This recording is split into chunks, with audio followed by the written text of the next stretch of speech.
들어오신 분들 환영합니다. 그리고 5주 동안 여기까지 오시느라고 너무너무 수고 많이 하셨고요. 저는 5주 오느라고 죽을 뻔했습니다.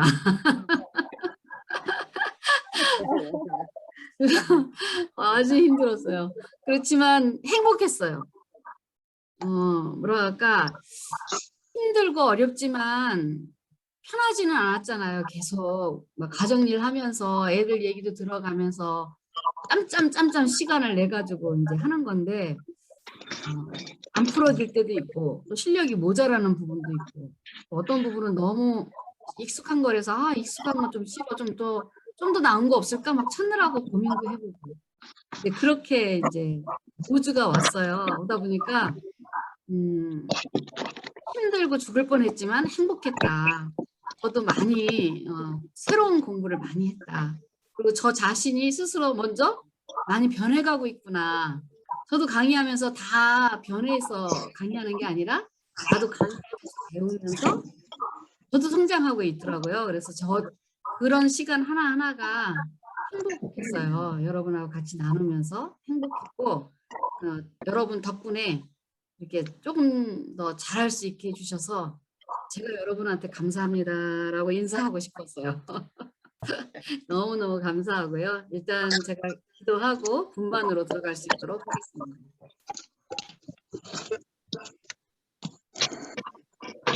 좋으신 하나님, 우리 여성교회 불본과 회복이라는 세미나를 할 수 있도록 축복하여 주시고 우리들의 마음을 움직여서 우리 여성교회 임원들과 함께 기획하며 나갈 수 있도록 축복하신 하나님께 감사드립니다. 우리에게 귀한 선물을 주시려고 우리로 하여금 선택해 하셨사오니 아버지 이 선택 가운데 책임을 다할 적에 신령들 마음속에 또 제 마음속에 해야 할 역할들을 분명하게 볼 수 있게 하시고 또 그 역할을 해내기 위해서 무엇을 어떻게 발전시켜야 되는지 또 알게 하셨던 하나님 감사합니다. 잊지 않도록 축복하여 주셔서 늘 하나님 안에서 부모로서 아름다운 것을 선택할 수 있는 부모들이 되게 허락하여 주시옵시고 아내로서 아버지 하나님 남편을 어떻게 세워야 하는지에 대한 부분도 깊이 볼 수 있는 눈을 열어주시고 아버지 그걸 선택할 수 있는 저희가 되게 허락하여 주셔서 하나님이 원하시는 그 딸들이 될 수 있도록 엄마들이 될 수 있도록 하나님 주님 힘 주시기를 원합니다. 또 마지막 강의 진행해 가는데 끝까지 하나님 영광 받아 주시옵시고 우리의 삶 속에서 당신의 온전함이 드러날 수 있는 복되고 아름다운 시간으로 이 시간을 사용하여 주옵시고 저와도 함께하여 주셔서 건강하고 복되게 나눌 수 있는 그 축복이 계속 임해지기를 소망합니다.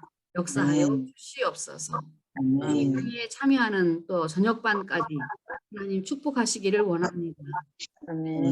힘들고 어려운 사정 속에 시간을 쪼개어 공부하고 있는 저녁반들 그리고 오전반들 하나님 축복하여 주셔서 그 가정에 정말 행복한 가정을 이루어갈 수 있는 위한 선택들이 이들에게 지혜로 이끌어가여 주시옵시고 그 결단들이 하나님 앞에 아름다운 제물로 올려질 수 있도록 은총의 은총을 더하여 주옵소서. 충만하시는 우리 주 예수님의 이름으로 감사하며 기도하였습니다. 아멘. 감사합니다. 각 조로 이제 들어가셔서 나눔하시면 될 것 같습니다. 행복한 가정 만들기 5번째 강의입니다. 우리는 행복한 가정이라는 말을 많이 써요. 근데 이제 행복한 가정이 뭘까요? 라고 묻는다면 익숙한 말이지만 뭐라고 딱 단정지어서 얘기할 수 없는 것 같아요. 저도 행복하냐? 그러면 행복? 한참 생각을 이렇게 이 속에 있는 것부터 이렇게 끌어올려서 얘기를 해야만 그 행복이라는 그 감정이 다시 한번 이렇게 잡혀지는데 그러니 행복한 가정이 뭐냐? 이렇게 물어보면 얼마나 어렵겠어요? 근데 그 행복한 가정 만들기입니다. 오늘 강의 주제가. 그래서 첫 번째로 저는 가정이 뭔가 그 가정의 진실, 그 기본이 되는 진실, 그 기본이 되는 것을 여러분하고 밝혀 나가고 싶고요. 두 번째로는 구글에서 가족 이렇게 타이핑을 쳐서 검색을 하면은 사람 중심의 그림이나 사진이 나와요. 근데 이렇게 가정을 딱 쳐서 구글로 검색을 하면 집 안에 있는 사람들이 나와요. 그래서 가정은 어떤 공간과 함께 가고 있구나라는 그러한 메시지를 받았습니다. 그래서 두 번째로 가정이 화목해지는 공간 만들기. 그걸 여러분하고 얘기하고 싶고요. 마지막으로는 예수님과 함께하는 가정 예배를 우리가 한번 짚고 지나가야겠다. 왜냐면 계속 스트레스를 받아요. 가정 예배라는 것 자체에 대해서. 그래서 그 세 가지를 여러분하고 나누려고 합니다. 자, 그러면 우리 가정의 진실이 뭘까? 첫 번째로는 가정은 참 복잡한 관계다라고 얘기해요. 가정이란 이 행복한은 좀 빼고 일단 가정에 대해서만 한번 알아보자는 거죠. 그래서 가정이라는 말의 의미를 정확하게 이제 인식하는 것부터 시작할 것 같은데 가정이란 함께 거주하며 사는 사람들이다. 이렇게 얘기를 하는 거예요. 가정이란 함께 거주하며 사는 사람들이다. 이렇게 얘기를 해요. 그래서 혼자 사는 사람을 1인 가정, 둘이 살면 2인 가정. 그렇게 얘기하죠. 그 다음에 이제 가정이라는 이 말은 한마디로 말하면 일가를 이루고 있다. 한 어떤 집에 어떤 일가를 이루고서 함께 살아가는 것이 이렇게 가정이다. 이렇게 얘기를 한다는 거죠. 그렇다면은 이 가정은 굉장히 복잡한 관계가 만들어지기 시작합니다. 여기에 보면 이거 돌아가는 거 보이시죠? 이렇게 움직이는 거 보이나요? 보이면 오케이. 보이면 오케이. 네. 자, 여기 가운데 어떤 이 아줌마가 있어요. 이 엄마라고 합시다. 이 엄마라는 나가 있으면 주변에 상대가 있어요. 상대. 남편도 상대, 딸도 상대, 아들도 상대, 삼촌도 상대. 상대들이 있어요. 나와 상대와 연결돼 있어요. 근데 이제 이쪽 가정을 보니까 여기는 이 엄마가 아빠랑 얘기하고 아빠랑 얘기한 거를 아들한테 얘기하기도 하고 딸한테 얘기하기도 하고 삼촌한테 얘기하기도 해요. 그래서 모든 뭐 딸의 이야기를 아빠한테 엄마를 통해서 다 가다 보니까 이 엄마가 중심점에 섰죠. 이런 인간관계로 의사소통을 하면서 인간관계가 맺어져 있는 가정이 있는가 하면 어떤 가정은 이런 가정이 있어요. 엄마가 가운데서 빠져나갔어요. 엄마가 가정 가운데서 빠져나가고 엄마도 가족의 한 일원으로서 이 딸과 서로 소통이 되고 아들과 소통이 되고 엄마가 직접 아빠하고 소통도 되고 엄마가 직접 삼촌하고도 소통이 되고 삼촌은 누구하고도 다 소통이 되고 또 다 연결이 되는 거예요. 이렇게 자기가 관계 맺고 싶은 사람들하고 전체적으로 소통할 수 있는 그런 분위기가 되는 거죠. 근데 이게 완전 통로형 의사소통 체계다 이렇게 얘기를 해요. 여기에 이렇게 되면은 중심이 엄마가 되죠. 엄마가 되다 보면 이 사람들과 이 사람들의 관계는 다 엄마에 의해서 조정이 될 거예요. 여기는 서로서로 자기가 해결해 나가요. 각자의 인간관계를. 그래서 이 상대 중에서는 이 모든 가족 일원들이 있는데 어떤 가정에 가보면 가족의 일원이 아니라 가정에 여기에 아빠가 들어올 수도 있어요. 내가 이 아빠가 중심으로 되어지는 가정, 엄마가 중심이 되어지는 가정, 만약에 아픈 딸이 있다. 그럼 아픈 딸이 가족의 중심이 들어올 수도 있어요. 연약한. 그렇게 되면 이 가정은 가운데 있는 사람으로 말미암아서 모여지는 거지. 나중에 이 사람이 문제가 없어지면, 이 사람이 없어지면 다 뿔뿔이 흩어져요. 서로 이렇게 대화 관계가 연결이 안 돼 있기 때문에. 그래서 부모님이 돌아가시면 형제들 간에 이렇게 소통이 잘 안 된 집은 다 각각 가요. 안 모여요. 그건 엄마가 중심이나 아버지가 중심이 되어서 그 가족들이 모여졌다는 얘기거든요. 근데 이런 가정은 한 분이 안 계셔도 또 연결이 돼요. 이렇게 서로서로. 그러니까 가정은 인간관계를 중심으로 만들어진 하나의 형태를 얘기하는 거다. 그렇게 얘기할 수 있어요. 가정은 인간관계를 중심으로 만들어진 하나의 형태를 얘기하는 거다. 그래서 복잡한 가정은 한마디로 말하면 복잡한 인간관계다. 이렇게 보시면 됩니다. 이 복잡한 것을 풀어나갈 수 있고 해결해 나갈 수 있는 것이 가족의 일원의 한 사람 한 사람 구성원들이 되어져야 된다는 거예요. 그러다 보니까 가정이 심플하지 않아요. 절대로. 복잡한 거예요. 이게. 한 사람만 문제가 돼도 다 연결이 돼요. 그리고 그걸 회복하려고 막 무던히 많은 가족들이 애를 쓰죠. 자, 두 번째로 보겠습니다. 가정의 진실. 가정은 가장 많은 노력이 필요한 관계예요. 나를 기준으로 해서 볼 때 행복한 가정일까? 아니면 내 배우자 기준으로 봤을 때 행복한 가정인가? 아니면 아이들 기준으로 봤을 때 내 가정이 지금 현재 가정이 행복한 가정이냐? 아니면 부모님 기준으로 해서 우리 가정이 행복한 가정이냐? 이런 식으로 보았을 때 각각 구성원들이 어떻게 느끼냐에 따라 행복한 가정의 평가가 달라진다는 거예요. 저 같은 경우에도 아까 얘기했을 때 원가정 얘기하는데 참 불행한 가정이었던 것 같다라는 뉘앙스를 풍겼어요. 근데 가만히 생각해보면 우리 아버지는 행복한 가정이었어요. 내 동생이 느끼는 또 가정은 또 달라요. 그러니까 가족 일원이 전부 다 똑같은 결론을 내리지 않는다는 거예요. 행복한 가정이다라고. 그런데 우리가 생각했을 때 우리는 머리가 단순해서 내 가정은 행복해. 그러니까 내 배우자도 행복하고 내 자식도 행복하고 내 부모님도 다 행복할 거야 라고 생각하는 경우가 많다는 거예요. 그럼 그리고 물어보지도 않아요. 행복했을 거야. 이 정도 해줬으면 행복하지 당연히. 이렇게 생각하는 분들이 많이 있다는 거죠. 그거는 이제 내 기준으로 생각했을 때 우리 가정은 행복했어 라고 얘기할 수 있다는 거예요. 그러면 행복하게 살아가는데 가장 기본은 뭘까? 기본은 뭐냐면 사람으로서 행복이 있고 인간으로서의 행복이 있어요. 그러면 사람으로서의 행복은 뭐냐? 하나의 인간, 한 사람으로서 행복한 것. 이것을 사람으로서 행복하다고 그래요. 그 다음에 인간으로서의 행복은 사람과 사람의 모임, 인간과 인간 사이 이런 얘기죠. 사람과 사람이 모임에서 행복한 것. 이것을 인간으로서의 행복하다 이렇게 얘기할 수 있어요. 나를 기준으로 먼저 판단하게 되면 내가 결국은 사람으로서는 행복한데 가족 구성원들하고 함께 인간으로서도 행복한가.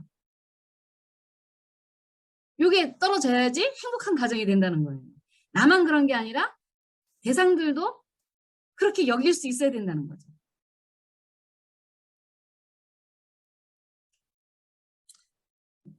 저희 남편이 이게 적용시켰을 때 목사님이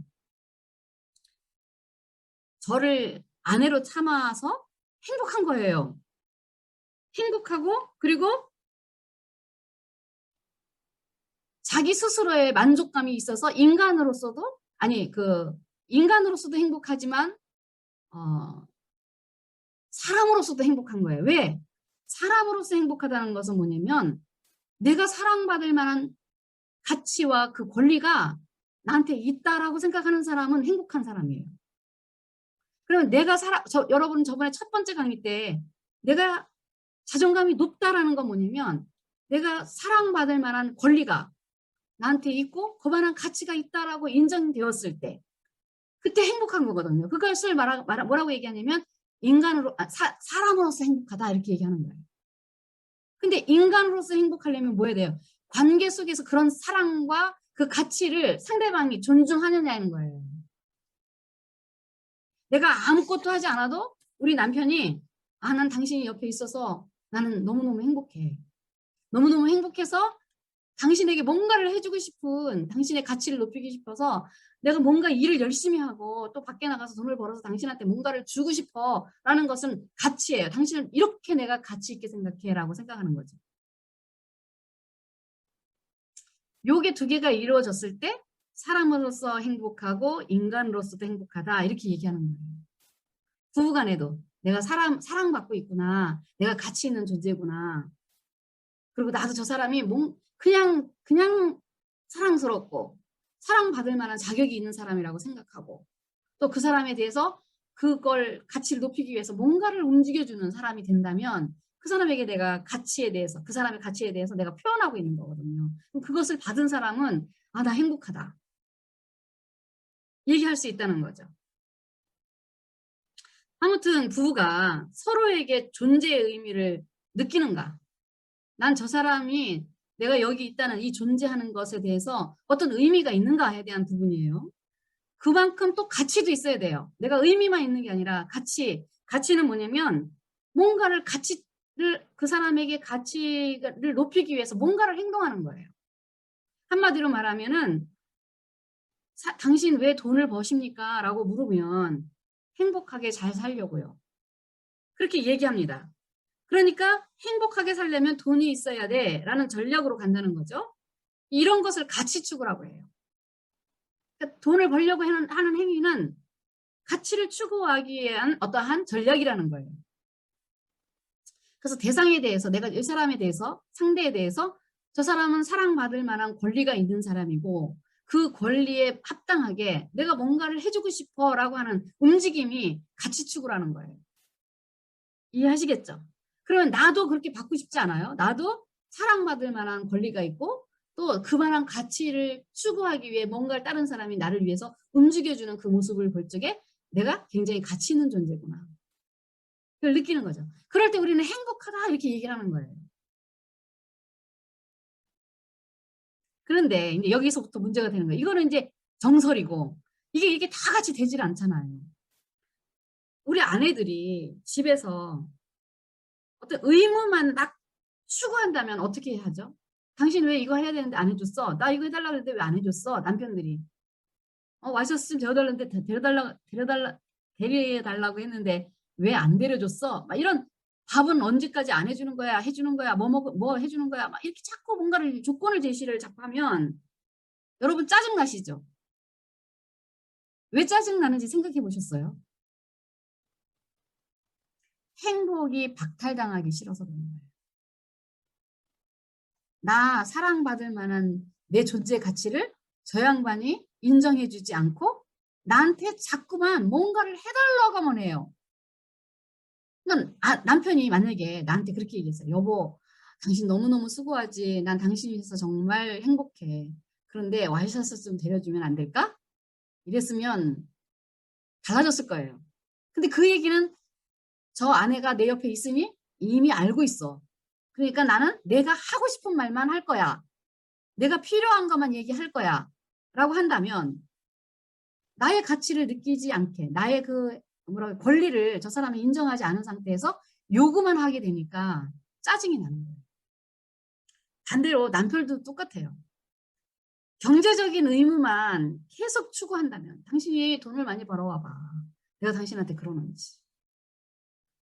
계속 그 경제적인 것을 가지고 그 의무를 추구해 나간다면 남편들의 반응이 어떤가요? 그 남편들도 불행하기 싫어요. 불행한 감정이 올라오는 걸 싫거든요.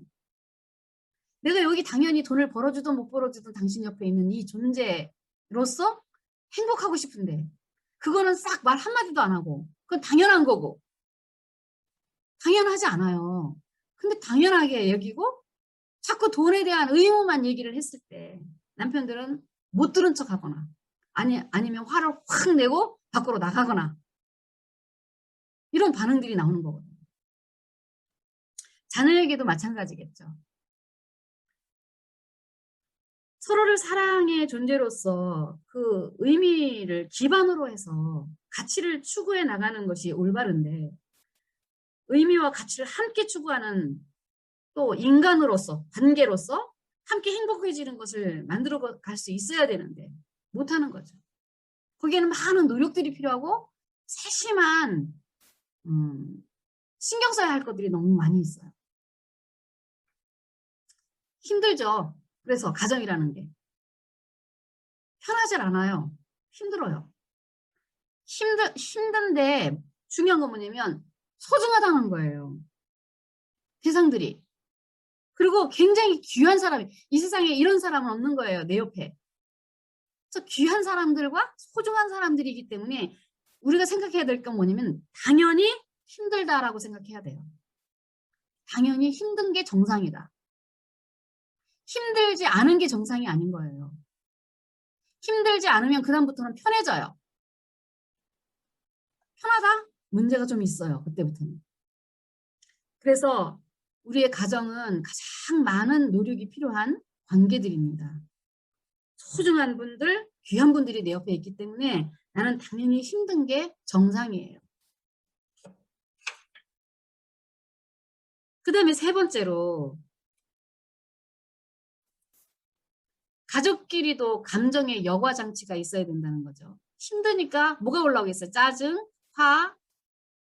내가 원래 그런 말 하고 싶지 않았는데 그런 말이 막 이상한 말이 막 나가가지고 상대로 하여금 존재감, 자기가 존재하는 그 기쁨, 행복을 완전히 떨어뜨리는 경우가 상당히 많이 나오거든요. 그래서 여과장치가 항상 있어야 돼요. 이 행복한 가정에 대한 기대치가 가정 모든 구성원들이 똑같지 않고 다른 모양으로 의미와 가치를 추구합니다. 거기에 따라 나이에 따라도 달라져요. 아이들 나이에 따라. 기대치가 자기 행복해야겠다라고 하는 그 기대치가 상대들에게 바라는 기대치가 다 달라요. 나이에 따라. 또 그 나이의 또래의 문화라는 게 있어요. 그 문화에 따라 또 달라요. 그래서 이렇게 복잡해져요. 더 복잡해져요. 그리고 항상 똑같지 않다는 거예요. 자꾸 변화된다는 거예요. 시대를 따라가기도 바쁘고 애들 나이에 맞춰가기도 바빠요. 그러니까 엄마는 아이가 성격이 다 다르잖아요. 그러다 보니까 그것을 배워서 따라간다는 그 자체가 보통 어려운 일이 아니에요. 그러다 보니 감정의 여과장치 없이 폭발할 때가 당연히 많을 수밖에 없다는 거죠. 그래서 복잡해지면서 섬세하게 다루어져야 할 것이 많은데 사람들이 대체적으로 여기서 포기를 해요. 그러면서 편하게 살고 싶어. 편하게 살고 싶어. 그래서 대부분 가정들이 우리들 머릿속에 남는 게 뭐냐면 편한 가정을 만들자. 우리 가정은 좀 편했으면 좋겠어. 그래서 다들 물어봐요. 요새 편안하세요? 괜찮으세요? 행복하세요가 아니야. 편안하세요? 그리고 어느 정도 다 정리가 되고 애들이 나가고 뭐 이렇게 좀 모든 감정 정리가 딱 되면 이제 우리 집 편안해진 것 같아. 좀 살만해. 이런 얘기들 많이 하세요. 그래서 그것을 착각해요. 행복이라고. 이 편안해졌다는 이것이 행복해졌다는 말일까요? 편안한 게 행복한 걸까요? 편안해졌다는 것은 행복이 아니에요. 그냥 편한 거예요. 누구만? 내가 편해진 거예요. 잘 생각해 보세요. 나만 편안해진 건가? 다른 애들은 너무너무 불편해서 일찍 가정을 떠나버렸어. 나 혼자 있으니까 편안하지 뭐. 그럴 수도 있잖아요. 그래서 살펴봐야 돼요. 내가 편하다고 생각했을 때 우리 가정이 행복하다는 것은 아니라는 거죠. 집이 최고야. 나는 집이 제일 편안해. 난 너무 집이 좋아. 그냥 이런 상태가 된다면 이것은 일단은 행복한 가정은 아니고 뭐예요? 이 가정이? 편안한 가정이에요. 대상들은 어떻게 느꼈는지 모르겠어요. 그 대상들도 편안하게 느꼈을까? 그래서 가장 기본적으로 행복한 가정이라고 한다면 나를 기준해서 대상들, 배우자, 그다음에 자녀들, 또 부모님들 이런 관계가 여러 관계가 이렇게 겹쳐져서 한 가족을 이루는 상대들에게도 불편한 것이 없는지, 기대치에 어긋나는 것은 없는지 살펴봐야 된다는 거죠. 그렇지 않으면 이기적인 행복이에요. 그걸 편안하다고 할 수 있어요. 그래서 먼저는 내가 행복한가를 일단은 살펴야겠죠. 그리고 나서 과연 내 배우자는 행복한가? 내 자녀는 행복한가? 이거를 살피는 것이 아주 중요해요. 그렇지만 어렵습니다. 내가 나를 먼저 점검해보고 그 다음에 상대들을 이렇게 살피라는 이야기는 뭐냐면 일단 나 자신이 인간으로 살기 위해서 서로의 필요를 알아가는 과정이 필요하기 때문에 그래요. 그러니까 내가 저 사람들과의 관계 속에서 사랑을 많이 받고 또 그만한 가치가 있다는 많은 그 뭐랄까 에너지를 받았을 때, 가치 추구를 받았을 때 대상들에게도 나도 그렇게 했는가에 대한 부분을 정신이 차려서 보는 거지. 내가 지금 막 불행한데 다른 사람에게 그렇게 할 수 있는 뭐예요? 힘이 있을까요? 없을까요? 없기 때문에 일단 나 자신부터 살피라는 거예요.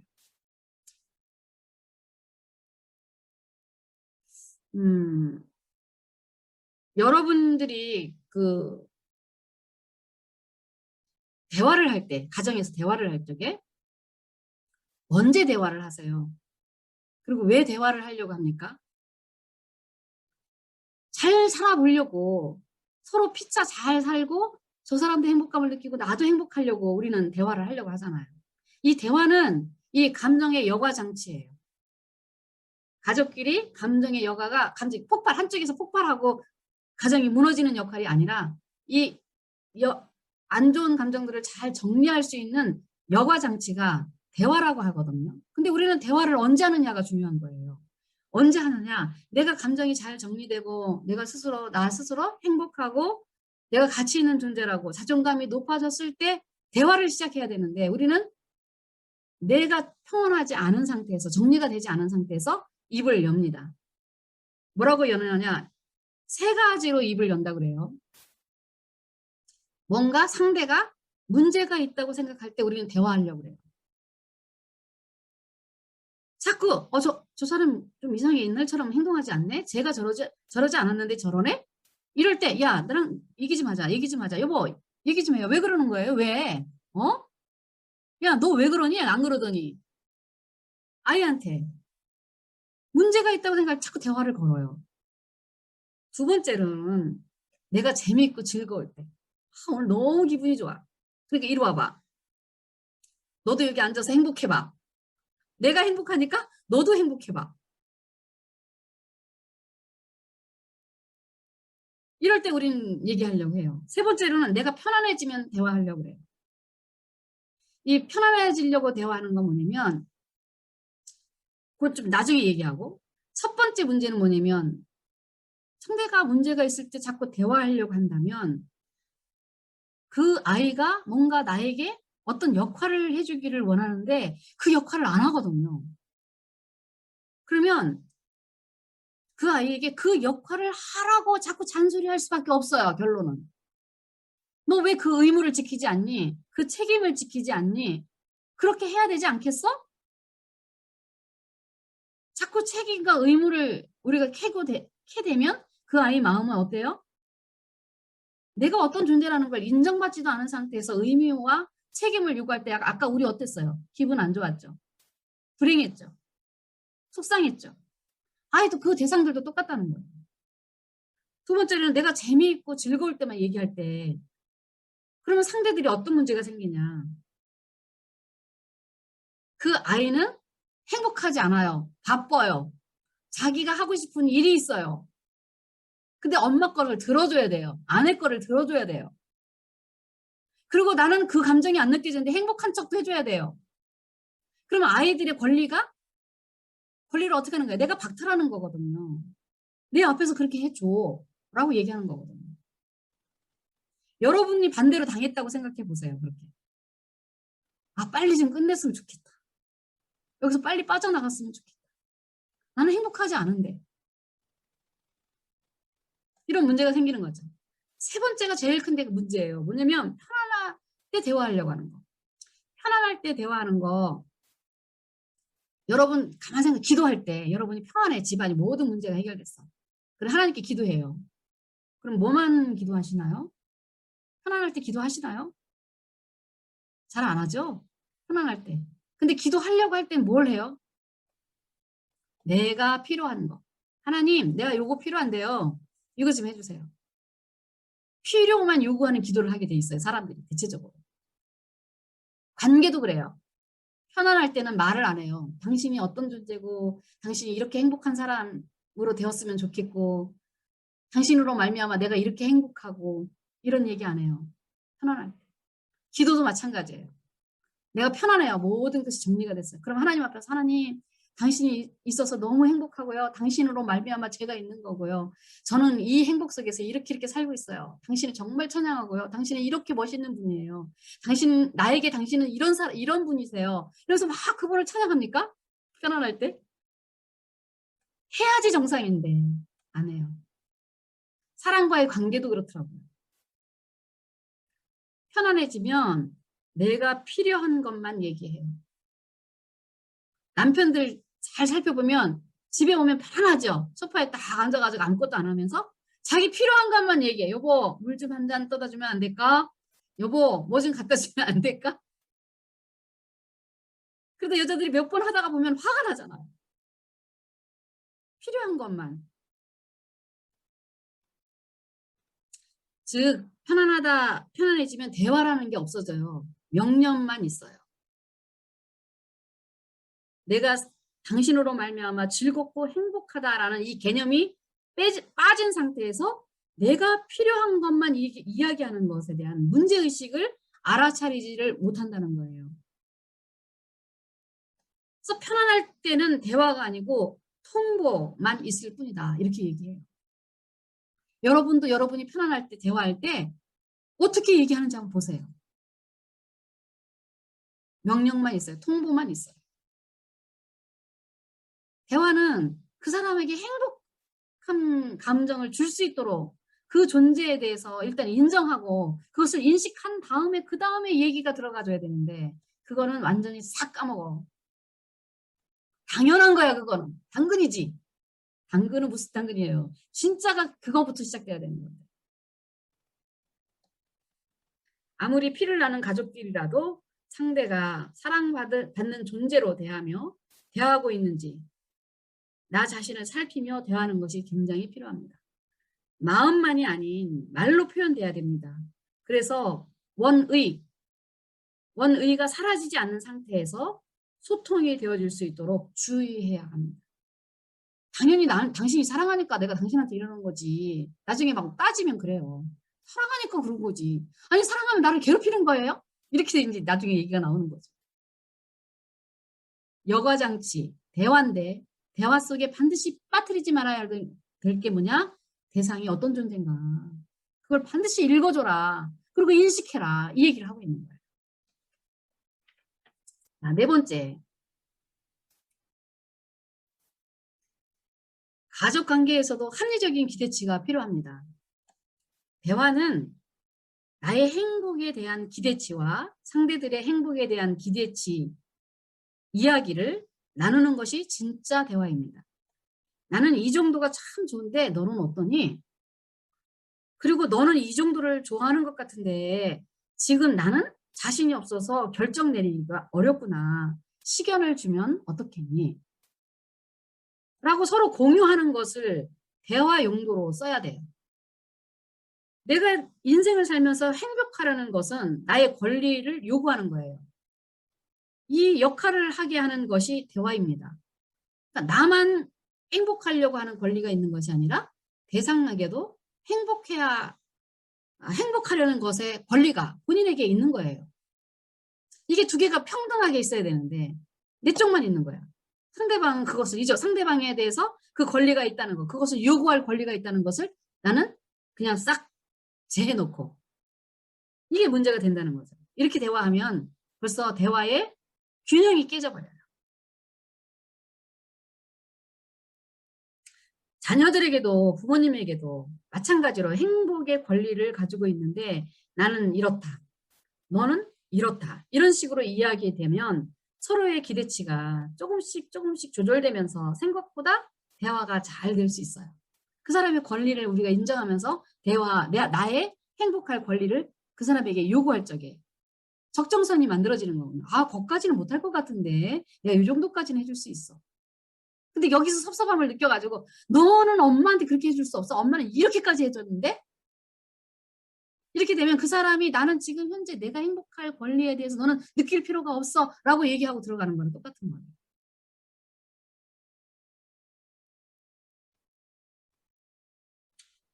근데 대부분 이제 사람들이 이런 권리를 인정하면서 가야 되는데 내 행복 권리에 너가 문제가 있다. 내가 행복하고 싶을 때 너 때문에 문제가 있어.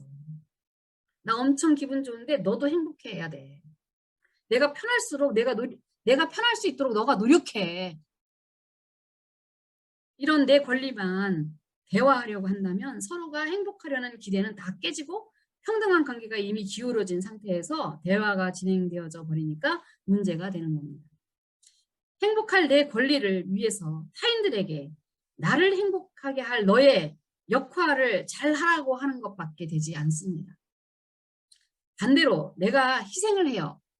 내가 남편에게 희생을 하거나 부모에게 희생을 할 때 우리는 헌신한다고 하죠. 그러면 참고 있는 나를 보셔요.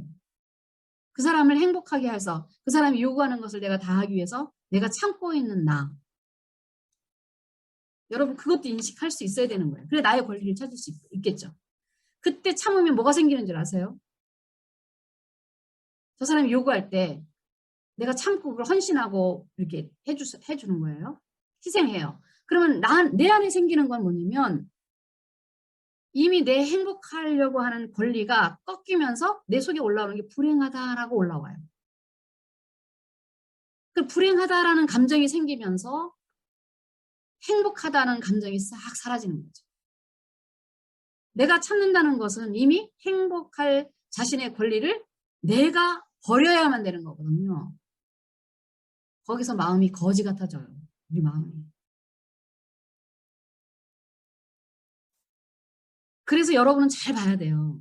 행복할 권리가 피차 똑같이 그 기대치가 다 있는데 그 기대치가 서로 적정선에서 잘 맞을 수 있도록 서로 대화해 주는 것, 존중했으면서 대화해 주는 것, 이것이 가족관계에서 굉장히 중요한 거예요. 이게 합리적인 기대치를 정하는 것이 대화예요. 진짜 대화. 근데 한쪽에서만 계속 권리를 요구하고 내가 무너지는 것을 스스로 나는 알아차리지도 못하고 계속 거지 같은 기분으로 인생을 사는 거죠. 여기는 합리적인 기대치를 내 속에서 내 욕구가 요구하게 돼요. 그렇게 되면. 그러다 보니 그게 감정으로 올라오면 짜증스럽고 불만스러운 단어와 감정만 밖으로 나가요. 그러면 자기 남편은 나는 저 사람 참 사랑스러운데 저 사람은 왜 나한테 맨날 화만 낼까? 자기가 행동하는 것을 잘 모르거든요, 사람들. 그럼 누가 찾아야 돼요? 내가 찾아야 되는 거죠, 내가. 그래서 우리가 해 나가야 되는 게 행복한 가정의 소통이 잘 되려면 어떻게 해야 될까? 이게 고민이 되는 거죠. 행복한 인간관계의 소통 중 가장 최소 단위가 가정이라고 본다면 인간관계가 좀 더 넓어지게 되면 사회라고 해요. 사회와 연결이 돼요. 이게 가정이 가정으로서 끝나는 게 아니라 사회와 연결된다는 거죠. 최소 단위의 인간관계인 가정에서 별거 아닌 작은 일, 그것으로 알고 있지만 가정이 확대되면 학교가 되고 회사가 되기도 하고 또 어떤 모임이 될 수도 있고 단체도 될 수 있습니다. 이게 더 우리를 심각하게 만드는 일이에요. 가정에서 별거 아닌 일이 매일 일어나요. 그럼 그것이 그대로 단체로 연결되는 거예요. 사회생활과 연결되는 거예요. 그럼 사회에서도 계속 나는 불행해도 돼라는 그 스타일로 계속 가게 되면 이 사람이 일평생 불행한 거예요. 행복을 느낄 권한도 자기가 행복할 권한이 있는지에 대한 부분도 모르고 사는 거예요. 그래서 요구도 못해요. 사람들한테. 그래서 요구할 때는 소통하려고 하는 요구가 돼야 되는데 반대로 이상하게 나는 사랑스러운 존재인데 계속 화만 내고 있고 울퉁거리고 불만만 털어나고 부정적이고 그런 사람을 누가 사랑할 수 있겠어요? 사회에 나가서 누가 받아들이겠어요? 가족처럼. 이 문제는 가정에서 내가 찾을 수 있는 그런 시간과 조건 같은 거 이런 것들을 많이 허용해 줘야 되는데 그게 안 되다 보니까 그렇게 된 거예요. 그래서 가정은 얼마나 소중한지 몰라요. 가정에서의 소통은 너무너무 소중해요.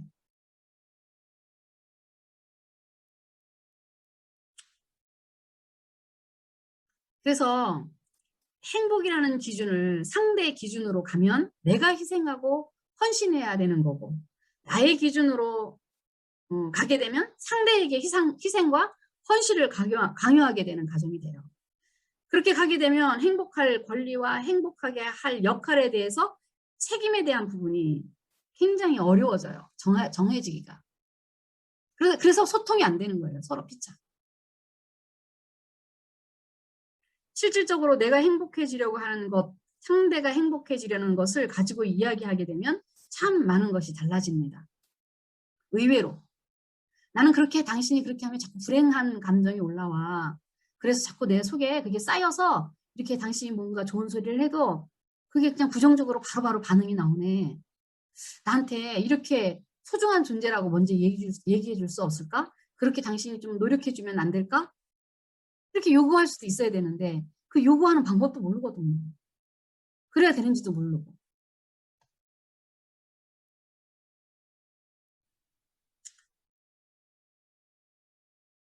내가 스스로 어렵고 힘들고 고통이 느끼고 또 불편함을 느끼고 아까 같이 제가 표현한 것 거지 같은 마음이 들 때 그거는 상대는 그런 거지 같은 마음 안 들어요.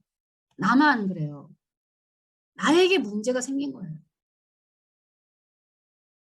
상대가 원인이 되었을 때도 일단은 나에게 문제가 생겼다는 거예요. 나에게 거지 같은 마음이 올라온다. 불행한 마음이 올라온다. 힘들다는 마음이 올라온다. 이건 나한테 올라오고 있는 거기 때문에 이건 내 문제인 거예요. 그래서 제일 먼저 돌아봐야 하는 것이 내 문제인 거죠. 나의 문제는 나만이 해결할 수 있기 때문에 내가 나를 해결해 놓아야만 그 다음에 상대와 그 원인을 가지고 얘기할 수 있는 존재가 되는데 그걸 해결하지 않다 보니까 소통이 안 돼요. 불통이 돼버리는 거예요. 일단은 내 마음이 평안해져야 합니다. 그래서 내가 행복하다는 걸 먼저 느끼는 것이 우선되어야 한다는 것입니다. 그래야만 다음에야 상대와 대화할 준비가 된 것입니다. 그래서 저번 시간에 여러분하고 얘기할 때 갈등을 해결하는 대화 방법에서 제가 얘기했죠. 뚜껑 열리기 전에 말하기 전에 나와의 대화를 충실히 해라. 그래서 말그릇을 넓히는 일을 시작해야 된다는 얘기를 해드렸어요. 근데 대부분 보면 내가 불행하다고라고 느껴지면 일단은 불행의 원인을 어디서 찾아요, 우리는? 불행의 원인을 상대에게 찾죠. 배우자, 자녀, 부모님, 아니면 저놈 강아지. 왜 그럴까요? 인간관계 속에서 찾아보니까 그렇게 되겠죠. 내가 불행하다고 느끼는 것의 문제는 상대에게 있어요. 그래서 상대에게 막 불평과 악담을 하며 내가 지금 불행하니까 빨리 나를 되돌려 놓으라고 하는 거예요. 나는 행복하고 싶다고 필요를 말하는데 소통이 불통이에요. 그러면 더 불행해지죠. 그래서 인간관계 끊으려고 그래요. 아, 저 인간하고 이제 끊어야겠다. 내가 말하면 내가 이렇게 막 불평하고 악담하는 것은 나 지금 불행하니까 행복하게 해줘라고 얘기하는 건데 못 알아듣네. 그러니 이제 관계를 끊지 뭐. 내가 더 이상 바라지 않아. 내가 불행하다고 느끼고 상대는 불행하지 않다고 내 불행을 그 사람은 못 느끼니까 문제가 되는 거예요. 상대는 못 느껴요. 내가 느끼는 거지. 그러므로 내가 느끼고 있는 이 불행을 먼저 내가 해결해야 되는 거예요. 그리고 난 다음에 그 원인에 관련된 것을 가지고 재발되지 않도록 그런 일들이 또 한 번씩 일어나지 않도록 서로의 행복할 권리에 대해 평등하게 하기 위해서 노력을 해나가는 것이 건강한 성인들로 말하는 소통이라고 얘기할 수 있어요.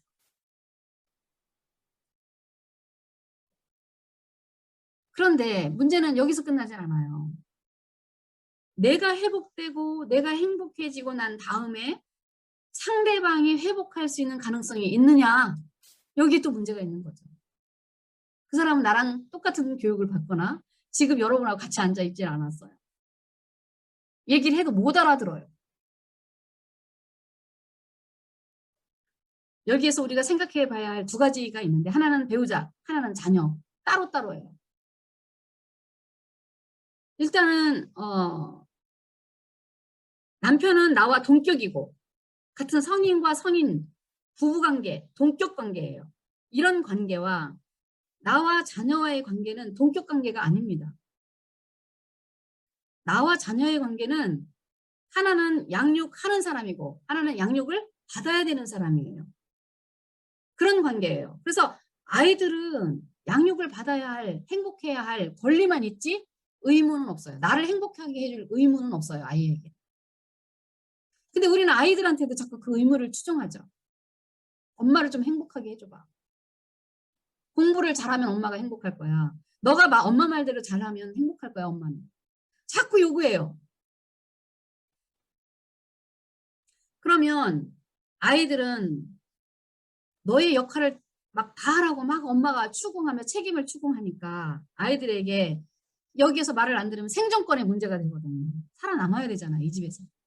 그러다니까 역할을 해요. 생존을 위한 역할. 근데 그 역할이 뭐냐면 부부간의 관계가 안 좋으면 대리배우자라는 역할이 나와요. 엄마 역할을 해주는, 아빠한테 엄마 역할을 해주는 딸이 나온다든가 엄마한테 아빠 역할을 해주는 아빠 대리자 역할을 하는 아들이 있어요. 또 때로는 이런 역할도 해요. 광대. 계속 웃기는 거예요. 문제가 생기지 않도록. 또 어떤 아들은 내가 밖에 나가서 이런 트로피 타가지고 오면 이런 상장을 받아오면 우리 집이 행복할 거야. 그래가지고 트로피를 막 받아오는 아들. 자녀들이 생겨요. 트로피 같은 역할을 해요. 또 어떤 아들은 영웅 역할을 해요. 집안의 영웅. 어떤 아들은 희생양 역할을 해요. 내가 부모님보다 더 큰 사고를 쳐서 내 몸이 다 망가져서 내 인생이 다 망가져가지고 나한테 신경을 쓰이게 하면서 가족이 좀 더 불안하고 예민한 그 상태를 무너뜨리게 하는 역할. 자기가 무너지면서. 이 역할을 하는 게 희생양 역할이라고 해요. 어떤 아이는 죽은 듯이 살아요. 조용한 아이. 이걸 역할이라고 하는데 생존을 위한 역할이에요. 하고 싶어서 하는 것이 아니라 살기 위해서 하는 역할. 아이들에게 자꾸 의무를 여러분이 자꾸만 추궁하다 보면 행복해야 할 권리를 내려놓고 그 의무를 추구하기 위해서 해 나가는 게 생존 역할이라고 해요. 근데 이 생존 역할이 습관이 3살서부터 2살서부터 생기기 시작해가지고 계속 그 역할로 간다고 생각해 보세요. 그러면 결혼해서 아내인데도 계속 조용한 아내가 될 수도 있고 밖에 나가서도 조용한 역할, 회사에서도 조용한 역할, 아니면 희생양 역할. 그 역할이 계속 연장된다는 게 문제가 되는 거죠.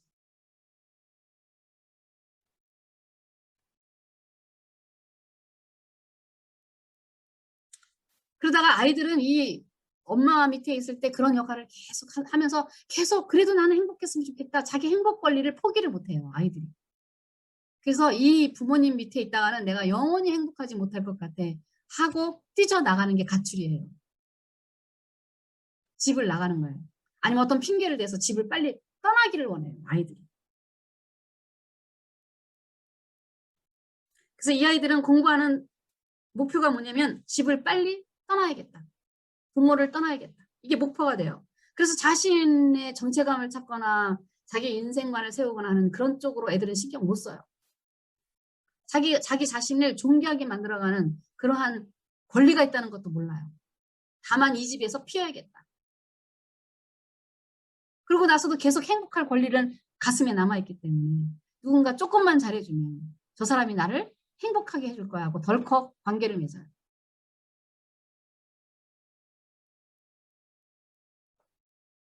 그러므로 우리 엄마들이 이런 것을 인식해서 지금 내 가정을 이뤄갈 때 어떤 것이 중요한지 잘 판단해야 돼요. 자, 그 다음으로 부부 동격인 부분을 한번 살펴보려고 해요. 부부가 나는 회복이 됐어요. 근데 저 사람이 심리 장애자라면 내가 아무리 얘기해도 못 알아들어요. 그러면 저 인간 때문에 내가 불행하게 살아야 할 권리는 해당 사항이 되지 않죠. 책임으로는 상대를 치료받게 해야겠죠. 내가 저 사람의 아내로서 책임은 저 사람이 회복되게 하기 위해서 책임은 뭐냐면 회복될 수 있도록 치료할 수 있는 방법을 찾아서 그 사람에게 얘기해 줄 수는 있어요. 거기까지예요. 내가 할 수 있는 거. 그런데 우리는 대체적으로 거기까지 하지 않고 저 사람이 계속 불행한 그 심리 장애를 그대로 내 가슴에 받아들여서 나도 불행해지는 같이 그냥 빠져버리는 거예요. 함몰돼버린 거기에. 그래서 내 행복할 권리를 포기하는 거죠. 이게 문제예요. 그렇게 하면 안 돼요. 저 사람이 심리 장애자라면 저 사람은 불행할 수밖에 없어요. 그리고 다른 사람을 계속 나의 행복을 인정해 줄 수 있는 그런 상태가 아니라는 거죠. 환자라는 거죠. 그럼 그 환자는 치료받게 하고 나는 내 행복의 권리를 찾아야 되는 거예요. 지켜야 되는 거예요. 근데 거기 함몰되면 안 돼요. 그 사람 때문에 같이 묻혀서. 나를 그 사람과 연결시켜가지고 내 삶을 불행하게 진행시키면 그것이 더 큰 문제인 거예요. 그래서 나를 행복할 권리, 사랑받을 만한 권리가 있는 나를 여러분이 스스로 챙기고 찾아야 돼요. 대상에게는 내가 그 사람에게 해줄 수 있는 책임은 뭐냐. 치료받을 수 있도록 얘기해주고 치료받을 수 있는 것을 선정해서 갈 수 있게끔 해주는 거예요. 도와주는 거예요. 그러면 거기까지예요. 근데 우리는 그냥 같이 빠지죠. 근데 또 반대로 내가 심리장애자야. 상대의 무슨 이야기도 듣지 않고 너희들 때문에 내가 불행하다고 난리를 피우고 불행 가운데서 이 가정생활을 해나간다. 기분이 좋을 때는 너희들 때문에 좋은 게 아니라 나 때문에 내가 좋은 거야. 그래서 대화하자. 즐거우니까 이리 와봐. 여기 앉아. 자기중심적인 성인 아이가 나라면 일단 나부터 돌봐야겠죠. 오늘 강의를 들으시고 혹시 내가 이런 성인 아이라면 여러분 치료받는데 힘을 쓰셔야 돼요. 내가 해야 돼요. 남편이 나를 행복하게 할 수 없어요. 아무리 노력해도 내 안에서 생기는 문제는 내 문제이기 때문에 자녀들이 나한테 아무리 효도를 해도 나는 불행한 가운데 살아가요. 그냥 내가 스스로 노력을 해야 되는 거예요. 그거는. 그래서 나와의 대화를 우선순위에 두시고 내가 평안하다고 행복하다고 느낀 다음에 그 두 사람 우리 같이 서로 가치의 기대치가 서로 피자 이 정도인데 그거에 대해서 원인을 해결하기 위해서 어떻게 쓰면 좋을까가 그다음부터 대화가 된다는 거죠. 그래서 아까 기본 가정의 진실 네 가지 여러분한테 얘기했어요. 그 네 가지를 반드시 기억하면서 어떤 모임이든 어떤 조직이든 어떤 인간관계든 여러분이 들어가서 나부터 행복할 권리가 있으니 내가 행복한가? 내가 마음이 안정되어 있는가? 평안한가? 요거를 돌보고 난 다음에 그 다음에 여기에 대해서 얘기를 할 수 있도록 반드시 그게 우선순위 돼야 된다는 거예요. 요것만 기억하면 어느 곳에든지 가서 여러분 다른 사람을 인정해 주면서도 여러분의 권리를 찾을 수 있는 그리고 서로의 책임을 균등하게 질 수 있는 균등하게 받아낼 수 있는 그런 사람이 될 수 있는 거예요. 행복이라는 것은 그렇게 멀리 있는 게 아니에요. 상대들과 관련된 부분에서 문제는 늘 발생할 수 있습니다. 그러나 기본적인 것 조금만 인식하고 살아도 행복하게 살 수 있도록 주님은 만들어 놓으셨어요. 이미. 왜? 모든 사람에게 나 행복하고 싶어. 나는 행복해야만 해 하는 그 권리를 아무리 포기를 시켜도 주변에서 이게 꺾여지지 않는 상황에 내 마음 안에 있어요. 왜? 그걸 주셨기 때문에. 주신 이가 하나님이시기 때문에 안 없어져요. 그래서 조금만 신경만 써주면 얼마든지 해결해 나갈 수 있는데 그 신경을 잠깐 못 쓴다는 거예요. 내가 어떤 존재인지 그리고 나와 똑같은 존재로서 상대가 존재하고 있다는 거 그것을 내가 입으로 표현해 주면서 이야기를 해 들어갈 수 있는 그런 기술이 조금만 인식을 하면 소통이 잘 되는데 그러면 행복해지는데 그게 안 된다는 거. 근데 자꾸 노력하다 보면 돼요. 우리가 습관이 안 돼서 그러지 인식하게 되면 인식해서 몇 번만 시행착오를 겪으면서 아 내가 또 이걸 놓쳤네. 또 내가 이걸 놓쳤네. 자꾸 자기 인식을 자꾸 집어넣으면 상대에 대한 존재가 어떤 존재인지 나에 대한 존재가 어떤 존재인지 그 속에서 서로 가치 있게 해주기 위해서 우리가 어디까지 어느 선에서까지 해줄 수 있는지에 대한 그 대화만 잘 된다면 여러분은 행복할 수 있어요. 행복한 가정을 꾸며가기도 하고 행복한 인간관계를 만들어갈 수 있는 사람들이 될 수 있습니다. 여러분이 이제 그렇게 할 수 있겠죠? 그렇게 되면 여러분 스스로 자기를 돌보는 거고 회복되는 거예요. 그래서 여러분이 나를 돌보고 나를 회복시켰다면 다른 사람을 돌보고 회복시킬 수 있는 능력을 가진 사람들이라 얘기할 수 있습니다. 그런 권한을 하나님이 이미 여러분 안에 씨앗 속에 깊이 심어 놓으셨기 때문에 반드시 여러분은 행복한 가정을 이루기 위해서 소통해 나갈 수 있는 사람으로 되어갈 것이라고 믿습니다. 아멘. 자, 그 다음에는 소통이 잘 되는 가정 공간 만들기. 거기 한번 들어가 보려고 그래요. 첫 번째는 공간의 민주화, 두 번째는 120도 각도의 법칙, 세 번째는 가족 모두의 구심점. 이 세 가지를 얘기할 건데 모든 가족들이 적어도 20년 정도 최소한 오랜 시간을 함께 보내는 그 집이라는 공간이 있어요. 집이라는 공간을 통해 가족 간의 갈등을 줄이고 좀 더 화목한 공간을 만들 수 있는 숨겨진 비밀이 있다고 합니다. 그 방법을 세 가지로 이렇게 여러분에게 얘기했어요. 철학이 있는 사람은 그냥 닥치는 대로 안 산대요. 그 자기의 삶에 어떤 내용을 담을 건가, 그리고 목표를 어디를 향해서 갈 건가에 대한 부분이 정해놓고 간다고 합니다. 마찬가지로 공간에도 철학이 있어요. 우리가 많이 살고 있는 아파트, 빌라 이런 거는 크냐 작냐가 다르지만 형태는 거의 같아요. 이것까지는 우리가 어찌할 수 없는 형편이라고 합니다.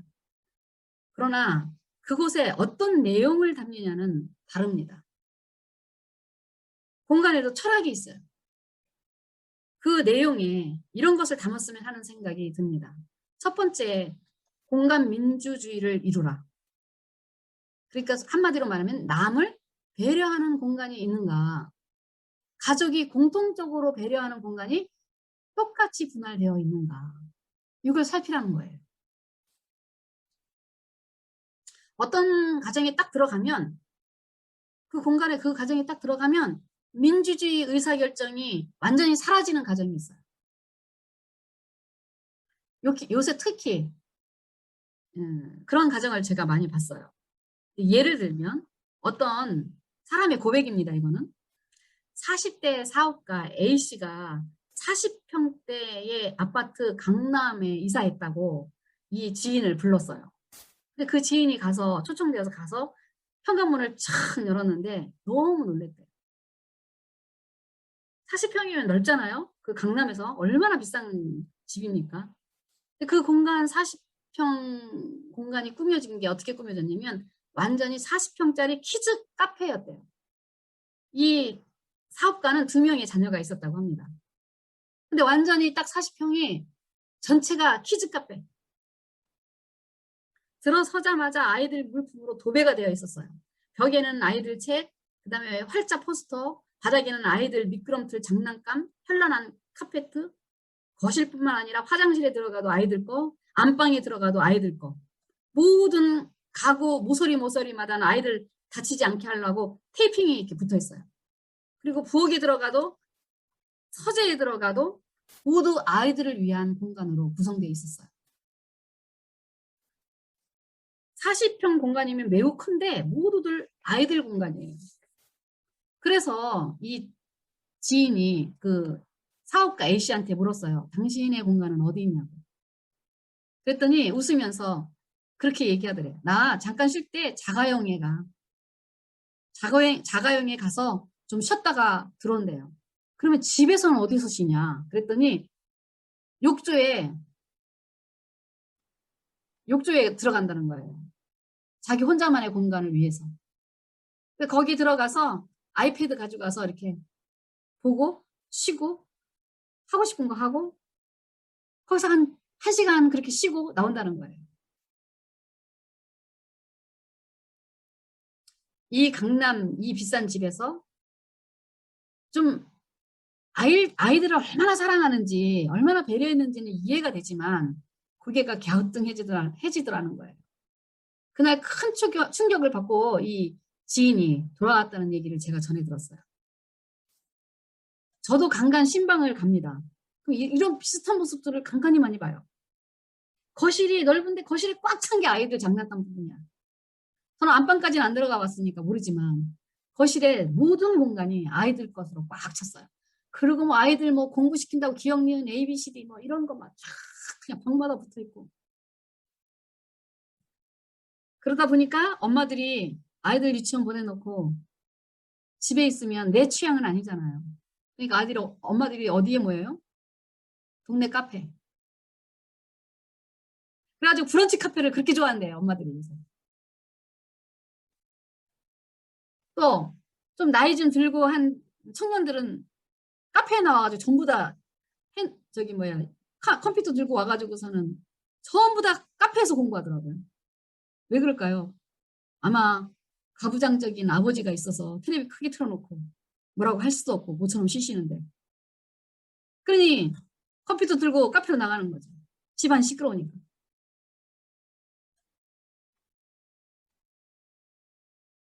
뭔가 집에서 내가 진짜 생각하고 뭔가 하고 싶은 일이 있는데 방해받는 게 너무 많은 거예요. 가족들한테. 좀 생각해보려니 뽀로로 그림 보이니까 아유 둘째가 지금 잘 지내나 생각이 그쪽으로 흐르고 또 아이고 우리 애 뭐 이거 잘하고 있나 숙제는 제대로 하나 애들 물건 보면서 자꾸 생각이 들잖아요. 그러니 집중해서 뭔가 주부가 있을 수 없는 거예요.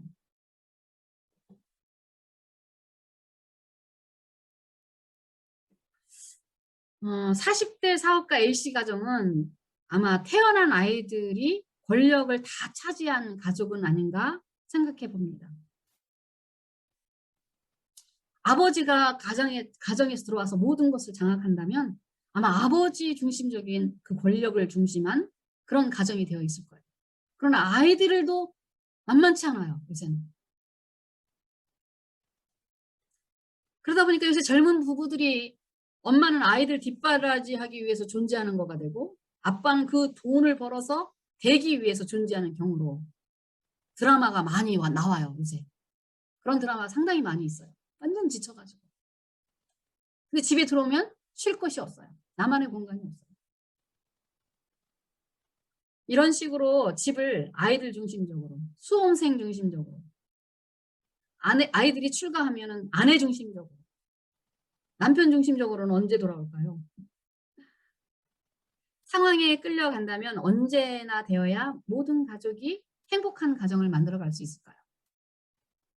어쩔 수 없는 상황이라는 것은 잘 알지만 컨셉이 하나로 통일되지 않아도 괜찮습니다. 그걸 좀 알아야 돼요. 하나로 컨셉이 다 가야 된다? 안 그래도 괜찮아요. 강박적인 컨셉 되지 말고 철학적인 컨셉이 들어가야 돼요. 내가 이 공간을 어떻게 분리해서 써야지 하는 이런 철학이 없으면 눈앞의 것만 쫓게 된다는 거죠. 나중에 이루고도 내가 뭘 어떻게 써야 하는지 모르는 경우도 많아요. 그래서 공간은 다 꽉 찼는데 그 공간을 내가 사용할 줄 모르니까 내 필요에 의해서 내가 밖으로 나가서 사용되는 거예요. 그럼 집은 텅 비어 있어요. 여러분 한번 여러분 가정 생각해 보세요. 어떻게 꾸며져 있나 구성, 가정 인테리어가 누구 중심으로 누구 독재로 꾸며져 있는가 한번 보세요. 그러니까 집에서 스트레스 받는 사람이 있는지 살펴보아야 합니다. 공간 민주주의 최대 피해자는 아버지라고 요새는 얘기를 해요. 실내 주도권을 우리 여자들이 갖고 있기 때문에 아버지들은 직장으로 나가잖아요. 집에 머무는 시간이 길지 않기 때문에 아버지 공간이 사라지기가 아주 쉬워요. 아무리 아버지가 아이들을 사랑해도 아내를 사랑해서 양보했다고 하지만 한숨이 나올 때가 있어요. 모처럼 쉬는 날 거실을 차지하고 좀 누워서 TV를 좀 보려고 하면 저리 비켜요. 왜 거기에 누워 계세요? 툭툭 치면서 비키라고 해요. 그리고 나도 봐야 할 게 있다고 또 경쟁을 합니다. TV 드라마 그걸 가지고. 볼륨이라도 귀가 안 들려서 좀 키우려면 공부하는 공부방에 아이가 소리를 지릅니다. 근데 남편 입장에서 생각해 본다면 자기는 죽으라고 뼈 빠지게 돈을 벌어다 주는데 내 공간은 어디에 있지? 라고 생각할 때가 있을까요? 없을까요? 간간히 있다는 거예요. 그래서 주장하는 건 남편의 동굴을 만들어줘라. 이런 얘기를 해요. 그래서 한참 드라마에 옛날에 드라마인지 다큐인가? 아니 뭐죠 그거? 왜 남편의 공간을 장악하라 해가지고 막 남편들이 막 자기 방 하나 딱 주면 막 야구 치는 거, 영화관 막 그런 거 만들어가지고 막 하는 거 봤죠. 그래서 부모들 아내의 얼굴 허락받느라고 막 그 표정 살피고 하는 그런 드라마 그 프로그램이 하나 있었는데 그때도 제가 그거 볼 때 좀 이해가 좀 안 됐었는데 오늘 이 강의를 준비하면서 생각한 게 아, 이 정도로 절박했구나 남편들이. 그리고 남편들이 권위를 갖지를 못하면 아이들을 잘 잡을 수가 없어요. 가정의 질서를. 그래서 남편의 권위가 좀 면모가 쓸 수 있는 한 부분을 여러분이 남편의 공간으로 만들어준다는 건 굉장히 중요한 거라고 그래요. 남편의 동굴을 만들어주면 사이가 좋아져요. 가정 모두의 필요 공간을 잘 쪼개서 분배를 잘 해주어가지고 소외된 가족이 있는지 없는지 살펴서 하물며 집이 좁고 공간이 작으면 책상 하나 아니면 서랍 하나라도 자기 소유의 뭔가 숨길 수 있는 누구도 거기를 손댈 수 없는 그런 곳을 만들어줘야 된다는 거예요. 누구도 소외되지 않도록. 자, 이제 거기까지 다 각각 공간을 똑같이 민주화로 만들자. 이게 첫 번째 얘기하는 거고요. 두 번째로는 120도 각도 법칙을 활용하라 그렇게 얘기하는데 사람이 가장 편안함을 느끼는 각도가 120도 각도래요. 집에서 활용할 수 있는 방법으로는 120도 각도의 보조의자, 때로는 방석 등을 사용하면 아주 좋습니다. 그래서 120도 각도에 이렇게 놓이게 되면 두 사람이 얘기가 굉장히 편하게 이야기가 된다는 거예요. 그래서 저도 가만히 생각을 해봤어요. 마주 보면서 이렇게 앉는 저희 집 테이블이 있는데 그게 식탁인데 그걸 마주 보면서 얘기를 많이 했거든요. 그 식탁은. 근데 그 식탁에서 얘기하는 대화가 굉장히 직담이 많아요. 직언하거나 토론하거나 집중을 요하는 대화가 식탁에서 우리는 참 많이 이루어졌던 것 같아요. 그래서 그러다 보니까 싸움도 일어나요. 식탁에서. 그래서 원 테이블이 좋다 뭐 이런 얘기를 많이 하는데 그런데 저희 집 공간에 저쪽 거실 쪽에는 원 테이블 바닥이 있어요. 차를 마시는 공간이 있는데 거기를 앉으면 120도 각도가 돼요. 서로 앉는 모습 보는 게. 근데 거기서 나오는 것은 상당히 앉는 자세도 불편하고 이렇게 방석 깔고 이렇게 등에 기대는 자리가 아니라 그냥 방석 깔고 앉아서 가부장이나 뭐 이렇게 다리를 하고 앉는 자리 불편한데 이야기가 상당히 부드러우면서도 길게 가요. 그럼 거기에서 얘기하는 소리는 대체적으로 아이들의 이야기, 요새 돌아가는 세상 이야기, 또 저의 신앙 이야기, 또 목사님이 이제 어렵고 힘든 그런 마음의 이야기 이런 게 너무 자연스럽게 돌아가더라고요. 그래서 우리도 거기서 아이들한테 도전을 받기도 하고 아이들은 부모가 느끼고 있는 그런 부분을 아이들이 함께 느끼면서 대화가 상당히 길게 가는 걸 느꼈어요. 그래서 차도 간간 마시면서 먹을 것도 뭐 차를 마시기도 하고 때로는 뭐 오징어가 나올 때도 있고 때로는 땅콩이 나올 때도 있고 과자가 나올 때도 있고 그래서 서로 대화를 하거나 이런 자연스러운 분위기는 그 다탁에서 많이 이루어지더라고요. 때로는 이럴 때도 있어요. TV를 보기 위해서 일자형 소파가 저희 집에 있는데 일자형 소파에 앉으면 TV를 보게 되면 서로 마주보면 서로 나란히 앉게 되잖아요. 나란히 앉아서 이렇게 TV를 보면서 얘기를 해요. 근데 볼 때는 나란히 앉아서 등을 기대면서 보는데 그것을 보면서 어떤 것이 생각이 나서 이야기를 할 때 보면은 120도 각도가 돼요. 한 사람이 내려앉아가지고 방석을 끌고 가서 120도 각도에 딱 놓고 한 사람은 의자 코너에 쿠션을 놓고 그쪽으로 또 이렇게 돌려서 또 앉고 가운데 있는 사람은 가만히 앉아가지고 120도 각도가 만들어지면서 대화가 막 일어나는 걸 봤어요. 여러분도 한번 의식적으로 생각해 보세요. 우리 집 가족이 얘기할 때 바로 그냥 1대1 앞에 놓고선 이야기를 반드시 직언하게 나온다. 직언의 말이 나온다는 거예요. 그래서 이런 각도를 사용하는 것도 굉장히 지혜가 있다. 그렇게 생각이 됩니다. 세 번째, 가족 모두의 구심점을 만들어라 그러는데 이 가족 모두의 구심점이 뭐냐면 놀이터라고 생각하면 돼요. 각각 자기가 가지고 있는 그 어떤 것을 즐기는데 같은 장소에 모이는 거예요. 저희 집 같은 경우는 구심점 얘기해서 두 군데 아까 얘기했죠. 다탁과 식탁이었어요. 다탁에 목사님 취미가 뭐냐면 차를 마시는 거였어요. 차를 마시는 거기 때문에 차를 혼자 이렇게 기도하면서 차를 마시고 계세요. 그럼 제가 일어나잖아요. 그러면 기도하면서 차를 마셔요. 그럼 여보 여기 앉아서 같이 차 마시지? 그러면 제가 옆에 앉아요. 아니면 그냥 뭐 앉으라 소리도 안 하고 예전에 그냥 당연히 제가 옆에 가서 앉죠. 그럼 둘이 대화가 이루어져요. 차를 마시면서. 그때도 보면은 마주 앉지 않고 옆으로 앉게 되더라고요. 그럼 한 120도 각도가 또 만들어져요. 조금 있으면 또 우리 아들이 또 일어나서 나옵니다. 그럼 또 앉아요. 딸이 있을 때는 또 딸이 앉아요. 그렇게 하면서 이게 그 각도가 만들어지면서 거기서 많은 이야기가 이루어지거든요.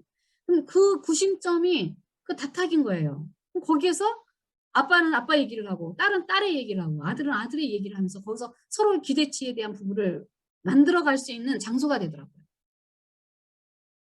식탁은 여러 가지로 사용돼요. 저는 식탁은 그런 직원과 그런 집중적인 대화 토론을 할 때도 있었지만 대체적으로 위에다가 그 식탁 위에다가 레스토랑 그 불빛이 내리는 그런 조명등을 달았어요. 그랬더니 저 혼자 있을 때는 여기 카페가 돼요. 밖에 나갈 필요가 없어요. 그리고 우리 아들이 커피를 내려주거나 뭐 또 집에서 커피를 마시면 이게 그냥 아주 좋은 공간의 카페가 돼버려요. 나갈 이유가 없는 거죠. 등 하나 바꿨는데 완전 분위기가 달라요. 선반 하나 달았는데 완전히 분위기 달라요. 조금만 신경을 쓰면 여러분 가정이 카페가 생기고 또 차방이 되기도 하고 토론장이 되기도 하고 또 게임판도 돼요. 저희는 이렇게 식탁 위에서 감정카드 놀이 같은 거 이런 거 게임도 하고 때로는 다른 게임도 좀 해보려고 하고 그래요. 그래서 그런 부분 여러분이 조금만 신경 쓰면 가족 모두 그 자리에 와서 같이 놀면서 이야기할 수 있는 그런 장소를 만든다는 거 굉장히 중요해요. 근데 여러분한테 정말 굉장히 권하고 싶은 한 부분의 구심점을 얘기하고 싶은데 그게 뭐냐면 그 아빠가 책을 읽어줄 때 생기는 일들이라는 책을 쓴 저자 옥명호 씨 이야기를 여러분한테 들려주고 싶어요. 이분은 아빠가 없었대요. 자신이 태어나면서부터. 근데 결혼을 해서 첫 아이를 낳았는데 너무 무섭더래요. 아빠 노릇을 어떻게 하지를 모르니까. 내가 아빠를 보지 못했기 때문에 내가 아빠 역할을 어떻게 해야 되는지를 모르니까 굉장히 깜깜해지더라는 거예요. 첫 아이를 낳는데. 그리고 그 굉장히 기쁜 마음이 아니라 무거운 마음이 되었대요. 그래서 이분은 그 책임감, 아빠한테 아빠로서 뭔가를 역할을 해야 할 그것이 딱 닥치니까 그냥 마음이 어려웠던 거예요. 그래서 생각해 봤대요. 아빠로서 그동안에 나에게 역할을 해준 것은 과연 어떤 것이었을까? 했더니 자기가 어렸을 때 힘들고 어렵고 용기를 내야 되는데 용기를 내지 못할 때 항상 읽었던 책이 생각이 나더라고요. 로빈 훗이라는. 그래서 로빈 훗이라는 동화책을 처음 만나서 그 책에서 용기를 배웠다는 거예요. 실행해 나가는 모험도 배우고. 그래서 이 사람은 아이가 아주 어렸을 때 그 로빈 훗이라는 책을 가지고 가서 읽어주기 시작했대요. 아이한테. 아이한테 읽어주는 거예요. 로빈 감정을 넣으면서. 그리고 둘째 아이가 태어났어요. 어느 정도 지났어. 근데 그 아이한테도 맞고 첫째 아이한테도 맞는 그런 책을 읽어주기 시작한 거예요. 로빈 훗만 읽어줬겠어요? 그 아이가 자라는데. 근데 매일 하루도 빠지지 않고 10분에서 15분 사이 계속 읽어줬대요. 그리고 아이들이 어느 정도 크니까 이제 그 10분, 15분 그 시간에 다른 책도 많이 읽어줬죠. 위인전이라든가 또 세상의 새로운 문물이라든가 이런 책을 많이 읽어줬겠죠. 그것이 책이 딱 끝나면 책 뒤풀이를 했는데 뭐래냐면 영화 보는 거. 책을 읽은 내용에 위인전이면 그 위인에 대한 나와 있는 영화를 본다든가 아니면 어떤 문물에 대한 거라든가 미래사회라든가 그런 책을 읽고 거기에 대한 비슷한 영화를 본다든가 그걸 보고 난 다음에 많은 이야기를 애들이랑 대화를 했다는 거죠. 그래서 그런지 모르지만 큰 아이가 청소년이 되었을 때 아이가 다큐 영화를 하나 만들었는데 이게 서울국제 여성영화제에서 진출이 되어가지고 거기 영화에 들어가 본선에서 합격이 됐어요. 그것뿐만 아니라 DMZ 국제 다큐멘터리 영화제에서도 본선에서 본선으로 들어가게 됐어요. 굉장히 좋은 경험을 했다고 그러더라고요, 아이들이. 매일 10분에서 15분 쓴 그 아빠의 노력이 사명처럼 했다 그래요. 그 아빠 얘기로는. 자기는 사명처럼 했다. 아빠, 나는 아빠 노릇을 어떻게 하는지 모르니까 나는 이것만이라도 사명처럼 해야겠다 해서 꾸준히 했다는 거예요. 그 시간을 통해서 아빠랑 아이들이랑 연결이 된 연결, 구심점이 만들어진 거죠.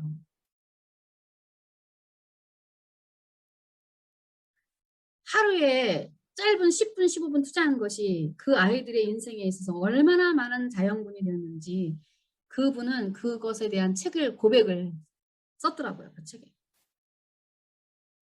집안에 구심점이 없으면 아이들이 밖으로 나가게 돼요. 그래서 얘기할 생대가 없고 이야기할 공간이 없기 때문에 찾아 나가는 거라고 합니다. 공간도 철학이 있는 질 높은 삶의 내용을 담아낼 수 있도록 우리 엄마들은 지혜를 모아야 돼요. 뭐 베란다를 넓혀서 한 공간을 남편에게 준다든가 또 아이들에게 준다든가 누구 공간은 어떻게 사용된다든가 이런 거 신경을 쓰셔야 된다고 합니다. 거기에 또 매일 가족이 함께 모일 수 있는 시간 10분에서 15분 꼭 있으면 좋겠다는 거예요. 이렇게 신앙 없는 분들도 꾸준히 노력해서 이런 열매를 거두는데 우리는 해야 할 게 반드시 있잖아요. 이게 뭘까요? 예배예요, 예배. 가족 예배 10분에서 15분이면 5분에서 15분이면 된다고 합니다. 어떤 분을 만나냐면 10년 동안 자기가 결혼해서 지금까지 13년쯤 됐겠네요. 지금까지 한 번도 거르지 않고 가족 예배를 드린 아빠가 있었어요. 그 아빠가 이런 얘기를 해요. 예배가 뭐냐? 가족 예배가 뭐냐? 가족이면 함께 모여 가족이 함께 모여 하나님을 기억하고 감사하는 게 가족 예배다. 이렇게 얘기했어요. 천국 같은 가정, 가정의 주인 되신 하나님, 우리 원하죠. 근데 투자하십니까? 하루에 10분, 5분이라도.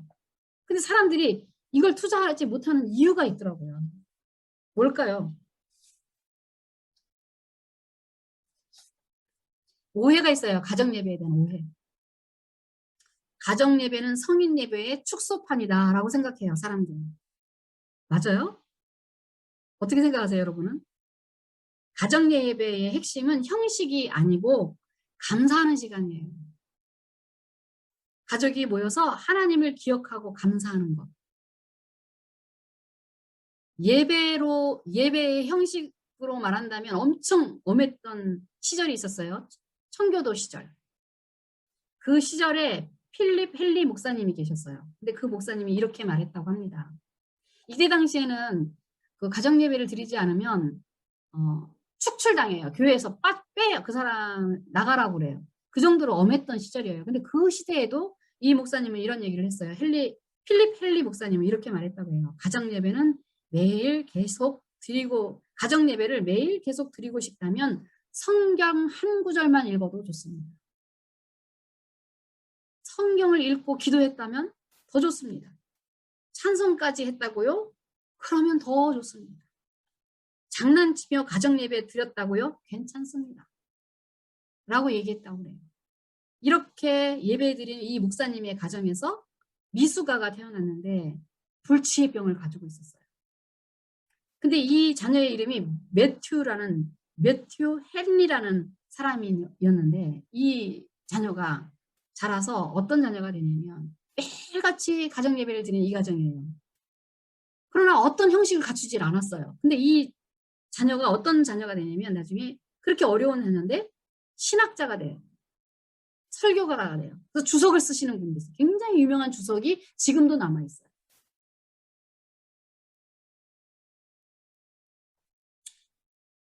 매일 주님의 시선을 바라보고 자신을 볼 수 있는 것이 중요한 겁니다. 형식이 중요하잖아요. 그들의 기도는 아이들의 기도를 들어보면 얼마나 순수한지 몰라요. 당황할 때가 많아요. 그러나 여러분 감정성 건드릴 때도 많아요. 그래서 아까 10몇 년 동안 계속 가족 예배 드린 그 아빠는 녹음기를 킨대요. 자기 감정선이 튀어나올까봐. 화낼까봐. 자기가 미숙하니까. 녹음기를 키면 정제된대요, 말이. 그러나 잊지 말아야 하는 건 뭐냐? 딱 하나예요. 오늘 하루를 살아가는 그 사건 속에서 내가 하나님을 보고 다시 재해석할 수 있는 시간을 준다는 거죠. 감사하다 오늘. 이렇게 얘기할 수 있는. 어느 날은 막내딸이 그러더래요. 아빠 오늘 아빠 너무너무 그날은 바빠서 애들을 다 그냥 옷을 벗기고 침 다 씻겨가지고 다 눕혔대요. 그래 가정 예배 드리자 그랬대요. 그러면서 막내한테 이제 차례차례 묻고 나갔죠. 너희 오늘 하루 중에 감사한 거 있어? 그랬더니 막내딸이 잠이 오고 싫은 거야. 그러니까 막내딸이 그렇게 얘기하더래요. 아빠 나는 오늘 감사한 게 하나도 없어. 난 감사한 게 없어 그러더래요. 그래서 그 아빠가 그랬대요. 너 오늘 저녁 뭐 먹었지? 고등어. 고등어? 고등어는 어디서 왔지? 그랬더니 마트에서 사왔잖아. 그러더래요. 마트? 그럼 마트의 그 고등어는 어디서 나왔을까? 그랬더니 어부가 잡았지. 그러더래요. 그래 그래 어부가 잡았겠구나. 그럼 그 어부는 누가 주셔서 고등어를 잡았을까? 그 아빠는 기필코 하나님으로 말미암아 은혜로 너한테 와서 너가 그 은혜로 고등어를 먹은 거야 라는 답을 찾아낸 거예요. 그래서 하루 동안 그 아이가 만난 그 사건 속에서 아이는 의식하지 않지만 끝없이 아빠가 얘기함으로 인해서 아 오늘도 하나님이 나에게 베풀어 주신 은혜가 이렇게 많구나. 그걸 인식하게 해주는 시간이 가정 예배 시간이라는 거예요. 그래서 두 번째로 가정의 자녀를 위한 부모의 숙제다. 우리 숙제처럼 느껴지죠. 저도 이거 되게 부담스러워요. 가정 예배 못 드리면 뭔가 못한 것 같아서. 아닙니다. 이 시간은 자녀를 위한 숙제가 아니라 가족 모두를 위한 축복의 시간입니다. 여기에서 우리가 문제가 되는 건 뭐냐면 숙제가 되는 게 뭐냐면 잔소리 때문에 잔소리하는 교훈의 시간, 가족의 모임의 시간이 아니라는 거예요. 자꾸 우린 가족이 모이니까 가족의 모임의 시간으로 착각을 하고 뭔가 훈계하고 요때가 아니면 얘기할 시간이 없으니까 그때 막 뭔가 애들을 바로잡으려고 하는데 그런 시간이 되면 안 된다는 거예요. 그러면 주인공이 누가 돼요? 아빠가 되거나 엄마가 되거나 그렇게 되는 거예요. 그래서 그 시간은 축복을 위한 시간, 주인공이 하나님이 되게 하는 시간이어야 되는 거예요. 그래서 말씀을 내가 만약에 읽었다. 오늘 한 구절 말씀을 읽었어. 아빠는 이 말씀을 읽고 하나님이 아빠를 생각할 때 이렇게 생각하는 것처럼 느껴졌어. 그래서 기분이 참 좋단다. 아니면 아빠가 생각했을 때 오늘 이러이러한 말씀을 읽었는데 아빠가 이걸 잘못해가지고 너무 하나님께 너무 죄송했어. 이런 고백이 되어지는 곳이 가정 예배가 돼야 되는데 이렇게 했으니까 너 그렇게 했어 못했어. 이런 시간이 돼서는 안 된다는 거죠. 모두 하나님을 향해서 시선이 갈 수 있도록 해줘야 되는 건데 가족 모임처럼 해버리는 가정 예배는 안 된다. 세 번째로는 성경 지식이 없어서 시간이 없어서 못 드린다. 이런 오해. 성경 지식보다는 부모가 하나님을 경험한 지식이 더 필요한 거예요. 하나님을 나는 어떻게 경험했는가. 오늘 하루 사건 여러 상황을 만나면서 나는 하나님을 어떻게 경험했는가. 그걸 얘기하는 거지 성경 지식을 가지고 얘기하는 게 아니거든요. 성경 지식을 알려주는 공부 시간이 아니거든요. 믿음을 고백하는 시간이에요. 그 다음에 시간이 없어서 못 드린다? 시간이 안 맞아서 못 드린다. 상당히 많아요. 이런 핑계가. 근데 시간이 없어서 아닙니다. 믿음이 없어서 못 드리는 거예요. 5분에 끝낼 수도 있고 1분에도 끝낼 수 있는 게 가정 예배예요. 하나님이 인식하는 거예요. 그 인식을 가족이 다 같이 고백하는 거예요. 그리고 감사하는 거예요.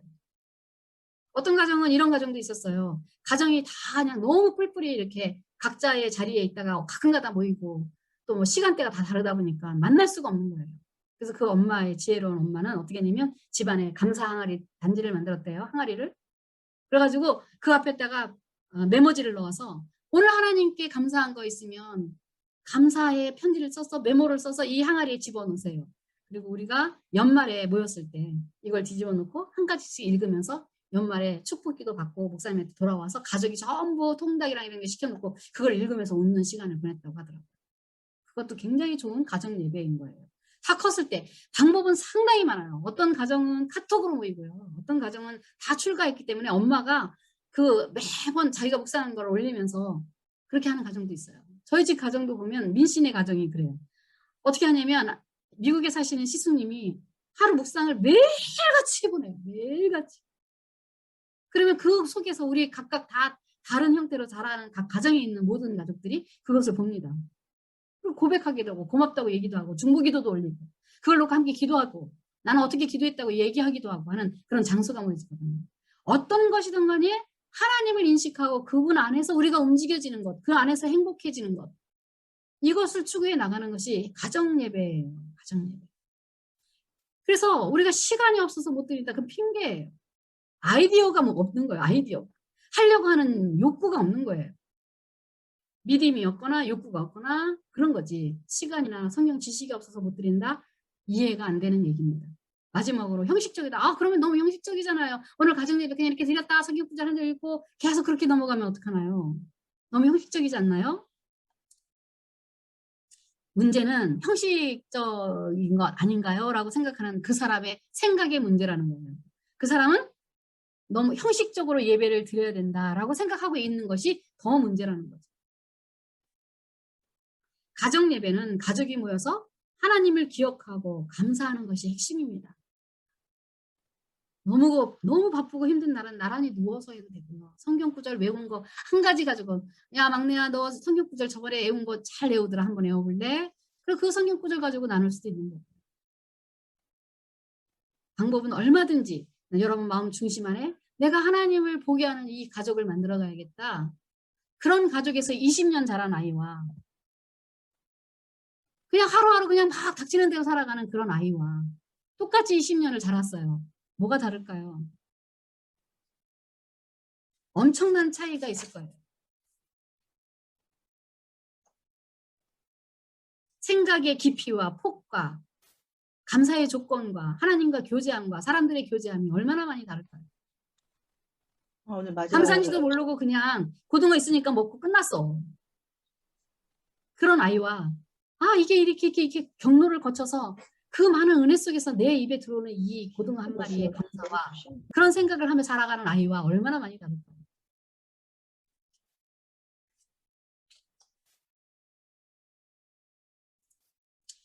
우리 한번 요거 같이 읽어보겠습니다. 가정예배란 가족이 함께 모여 하나님을 기억하고 감사하는 것이다.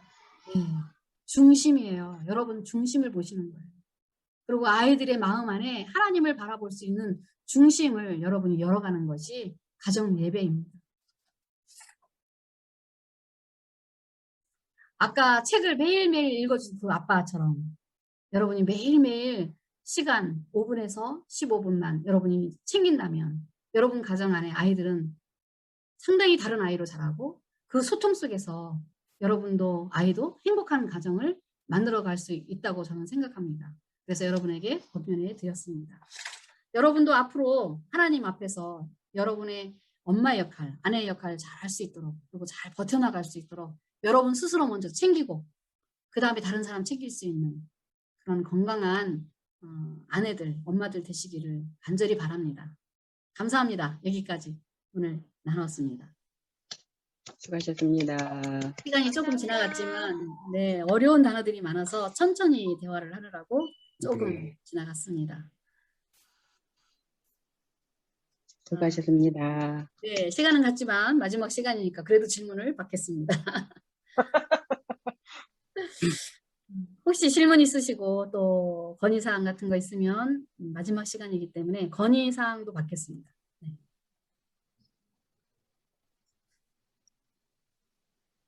저 먼저 나가봐야 될 것 같아서 빨리 말씀드리고 갈게요. 네. 이런 거 나눔하는 그 시간이 너무 좋았어요. 네. 예, 주기적으로 이렇게 나눌 수 있는 시간이 있으면 좋을 것 같습니다.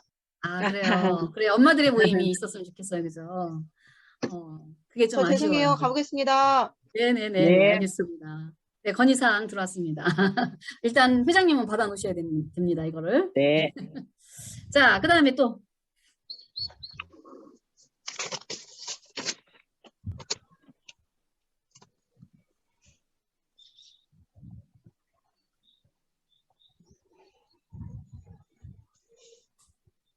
여러분이 이번 강의 5강의를 다 들으면서 내 자존감이 내가 높은 것에 대한 부분이 얼마나 중요한지, 얼마나 영향력에 이 파급 효과가 큰지에 대한 부분을 아마 절실하게 느끼셨을 거예요. 그 부분이 가장 큰 핵이에요, 핵. 그거 오늘 마지막 강의도 연결이 다 그렇게 되는 거예요. 그리고 그런 사람으로 키워가는 그 중심에 선 사람이 또 여러분 자신이 되어 있는 거예요. 얼마나 사명이 큰지 모릅니다.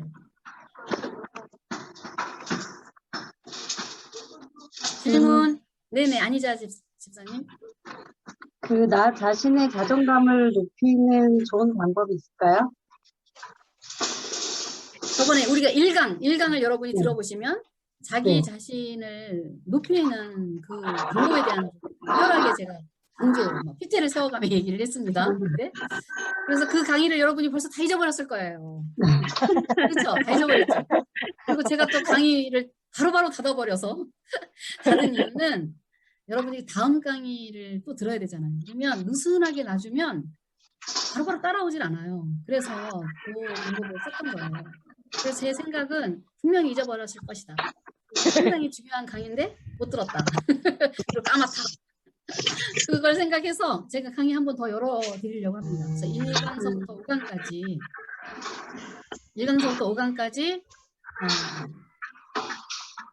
특세를 특세 지난 다음에 열어줄까? 아니면 특세 중에 열어줄까? 지금 두 고민이 있어요. 그래서 특세를 지나고 난 다음에 열으면 여러분이 어떨까 이런 생각이 좀 들어요. 왜냐면 열어놓고 한 달 정도 열어놓을 테니까 그냥 이렇게 보시고 또 옆에 이번에 들어오지 않는 여성교회 식구들 있잖아요. 그분들에게 자비를 조금 베푸셔서 그분들도 함께 우리와 대화할 수 있는 사람으로 될 수 있도록 또 이거 가지고 전도하시는 분도 계세요. 어떤 분은 전도도 좀 필요하면 좀 하시고 해서 한 달간 여러분에게 강좌 열어둘 겁니다. 5강 언제든지 들을 수 있으니까 여러분이 펴서 날라줄 수도 있어요. 뭐 사촌 언니한테 보낸다든가 뭐 그렇게 할 수 있으니까 한 달 동안 그렇게 여유를 드리겠습니다. 됐어요? 네. 그리고 엄마들의 모임은 이제 특세 끝나고 나서 한 번 더 생각해 볼 수 있도록 여성교회별로 모여도 좋아요. 연령별로 이렇게 모여서 지금 여기서 다루지 않는 건 나이 드신 분들을 배려하는 그런 이야기는 많이 좀 제가 못했어요. 거기 너무 중요한 게 많은데 못했기 때문에 그런 부분도 있고 그래서 몸이 좀 고달프고 또 능력이 될지 안 될지는 잘 모르지만 할 수 있는 한까지는 요청을 하면 여성교회별로 요청을 하면 거기에서 대화 엄마들의 나눔방 한번 해볼 수 있도록 해보겠습니다. 됐나요? 네. 언제부터 틀어줄까요? 여러분 요구대로 할게요. 바로 틀까요? 2주 후에 틀까요? 특세 끝난 다음에 할까요? 2주 후에? 자, 네. 2주 후에 하는 사람은 이렇게 한번 해보세요. 바로 하자, 바로 이렇게. 네, 전 2주 후에 제가 보았을 때는 2주 후가 많은 것 같아요. 2주 후에 틀어놓을 테니까 그때 우리 황명 권사님 다시 한번 70명에게 다시 한번 이렇게 올려서 할 수 있도록 그렇게 하겠습니다. 네. 자, 오늘은 여기까지 하면 좋을 것 같아요. 네, 그동안 수고 참 많이 하셨습니다. 수고하셨습니다. 제가 마무리 수고하셨습니다. 감사합니다. 기도하고 마치겠습니다. 네, 고마워요. 좋으신 하나님, 오늘도 귀한 시간 주셔서 5강의가 모두 이렇게 마쳐지게 되었습니다. 주님의 은혜입니다. 하나님께서 제 마음을 불릴 듯 일으키시고 제 눈길을 사로잡아 주셔서 귀한 강의를 준비하겠사오니 하나님 영광 받아 주시옵시고 우리 여성교회 많은 심령들에게 가족을 사랑하고 자기 자신을 사랑하는 마음이 있어서 참여하게 하신 여호와의 그 능력, 그 은혜가 참으로 감사합니다. 그래서 이렇게 조그맣게 만들어진 이 공동체가 좀 더 건강하고 활발하게 움직일 수 있도록 성령을 부어 주시옵시고 각 기관마다 혜택을 받지 못한 많은 여성교회 식구들에게도 연결될 수 있는 아름다운 이 모임이 될 수 있도록 하나님 축복하여 주시옵소서. 모든 것을 주님께 감사하며 우리를 구원하신 예수님의 이름으로 기도하였습니다. 아멘. 감사합니다. 감사합니다. 수고하셨습니다. 모두 수고하셨습니다. 감사합니다. 감사합니다. 네, 감사합니다. 감사합니다. 수고하셨어요. 리더들도 수고 많이 하셨어요. 나눠주시느라고. 많으셨어요. 임원들 수고 많이 하셨고요. 네, 사모님 아침 저녁으로 뛰신 리더들도 너무 수고 많이 하셨습니다. 아침 저녁으로 뛰신 리더들도 계세요. 감사하고 좋은 소식 또 그 팀 안에서 있었던 거 퍼서 또 보내줘서 같이 은혜를 나누게 해주신 우리 리더님에게도 정말 감사드립니다. 감사합니다. 고맙습니다.